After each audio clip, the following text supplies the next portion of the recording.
Случајот за организаторите на 27 април ги скара кривичен и апелација.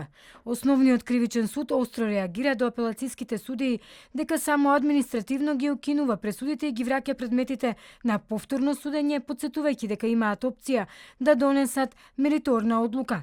Оваа реакција следи откако апелацијскиот суд во Скопје ја укинува пресудата со затворски казни за предметот организатори на 27 април и го враќа случајот на повторно судење. За укинувањето за пресудата апелација наведе дека кривичен ги занемарил приговорите на обвинетите кога барале амнестија според законот кој беше донесен во собранието. Зашто од првостепениот суд велат дека нивните колеги од повисокиот суд го држале предметот повеќе од една година кај нив, поради што имале доста време да одлучат за амнестија без да навлегуваат во утврдување на фактичката состојба.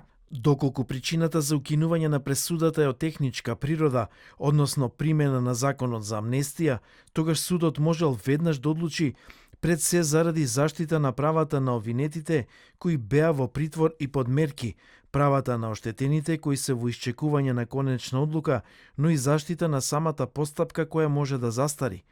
Мора да се има предвид дека со укинување на пресудата и нејзино враќање на повторно постапување се прават дополнителни трошоци, одолговлекување и загрозување на правото за судење во разумен рок, кој е на штета на сите нас.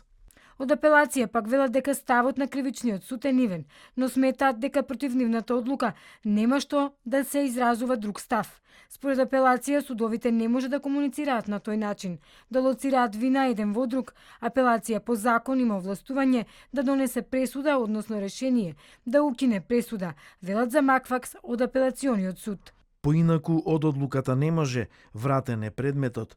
Првостепениот суд треба да постапи по упатствата при повторното постапување и да одлучува по предметот на обвинението. Одлуката што сме ја донеле во согласност со списите во предметот. Инаку, покрај за апелација, кривичен реагираше и на вчерашната изјава од Министерството за правда, откаде директно ги прозваа судиите од кривичен и побараа судскиот совет да провери зошто прават пропусти поради кои паѓаат пресудите на повисокиот суд. Од кривичен одговорија дека сите високо профилирани предмети се водат во крајно транспарентна постапка. Истакнуваат дека зачудува што правда реагира откако апелација одлучила, а не додека се воделе судски постапки.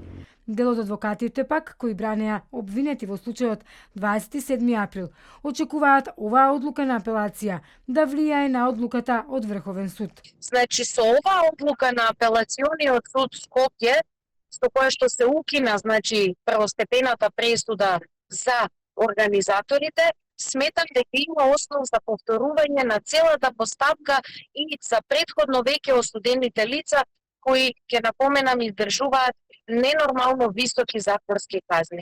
Во случајот организатори за 27 април на затворски казни од по 6 години беа осудени поранешниот собраниски претседател, двајца министри и поранешниот директор на УБК.